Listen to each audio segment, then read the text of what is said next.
أعوذ بالله من الشيطان الرجيم. بسم الله الرحمن الرحيم. الرحمن علم القرآن خلق الإنسان علمه البيان. الشمس والقمر بحسبان والنجم والشجر يسجدان والسماء رفعها ووضع الميزان ألا تطغوا في الميزان وأقيموا الوزن بالقسط ولا تخسروا الميزان. والأرض وضعها للأنام فيها فاكهة والنخل ذات الأكمام والحب ذو العصف والريحان. فبأي آلاء ربكما تكذبان؟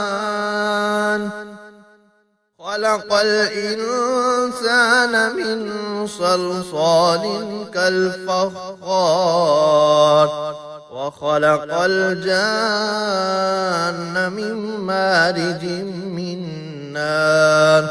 فبأي آلاء ربكما تكذبان؟ رب المشرقين ورب المغربين. فبأي آلاء ربكما تكذبان؟ مرج البحرين يلتقيان بينهما برزخ لا يبغيان. فبأي آلاء ربكما تكذبان؟ يخرج منهما اللؤلؤ والمرجان. فبأي آلاء ربكما تكذبان؟ وله الجوار المنشآت في البحر كالأعلام. فبأي آلاء ربكما تكذبان؟ كل من عليها فان ويبقى وجه ربك ذو الجلال والإكرام. فبأي آلاء ربكما تكذبان؟ يسأله من في السماوات والأرض كل يوم هو في شأن. فبأي آلاء ربكما تكذبان؟ سنفرغ لكم أيها الثقلان. فبأي آلاء ربكما تكذبان؟ يا معشر الجن والإنس إن استطعتم أن تنفذوا من أقطار السماوات والأرض فانفذوا لا تنفذون إلا بسلطان. فبأي آلاء ربكما تكذبان؟ يرسل عليكما شواظ من نار ونحاس فلا تنتصران.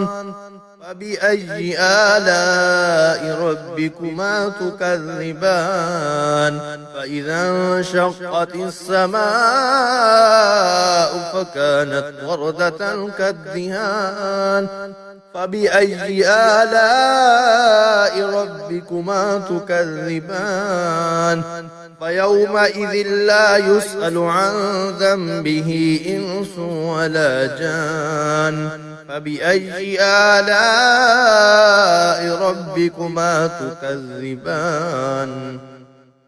يعرف المجرمون بسيماهم فيؤخذ بالنواصي والأقدام فبأي آلاء ربكما تكذبان هذه جهنم التي يكذب بها المجرمون يطوفون بينها وبين حميم آن فبأي آلاء ربكما تكذبان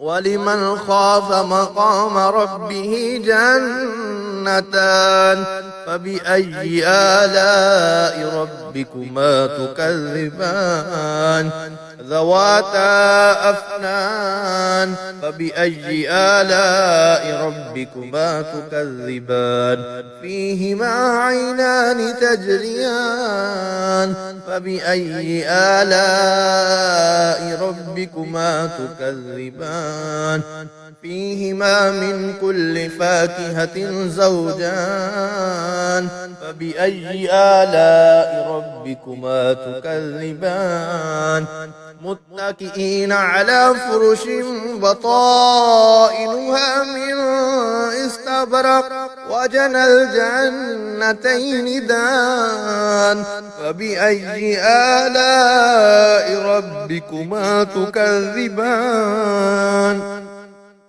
فيهن قاصرات الطرف لم يطمثهن إنس قبلهم ولا جان فبأي آلاء ربكما تكذبان كأنهن الياقوت والمرجان فبأي آلاء ربكما تكذبان هل جزاء الإحسان إلا الإحسان فبأي آلاء ربكما تكذبان ومن دونهما جنتان فبأي آلاء ربكما تكذبان مدهامتان فبأي آلاء ربكما تكذبان فيهما عينان نضاختان فبأي آلاء ربكما تكذبان فيهما فاكهة ونخل ورمان فبأي آلاء ربكما تكذبان فيهن خيرات حسان فبأي آلاء ربكما تكذبان حور مقصورات في الخيام فبأي آلاء ربكما تكذبان لم يطمثهن إنس قبلهم ولا جان فبأي آلاء ربكما تكذبان متكئين على رفرف خضر وعبقري حسان فبأي آلاء ربكما تكذبان تبارك اسم ربك ذي الجلال والإكرام صدق الله العظيم.